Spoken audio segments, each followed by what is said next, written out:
xətrimə dəydim. Özümdə bilirdim, gəlməməliydim. Qapınıza gəldim, xətrimə dəydim. Özümdə bilirdim, gəlməməliydim. Can dərdi üzünə gülümsədim də, demə yanılmışam, gülməməliydim. Can dərdi üzünə gülümsədim də, demə yanılmışam, gülməməliydim. Hər zaman sevgilim deyirdim səni. Bilsəydim dönüksən, neynirdim səni. Eşq dəlisiydim, sevirdim səni. Dərdindən ölürdüm, ölməməliydim. Gəlməməliydim, görməməliydim. Dərdindən ölürdüm, ölməməliydim. Gəlməməliydim, görməməliydim. Dərdindən ölürdüm, ölməməliydim.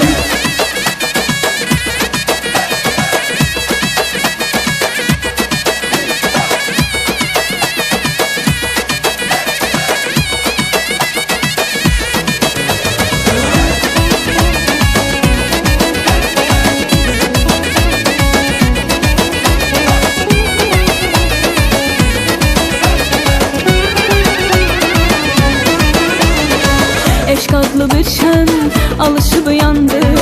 Geriyə yalnız göz yaşı qaldı. Eşq adlı bir şən alışıb yandı. Geriyə yalnız göz yaşı qaldı.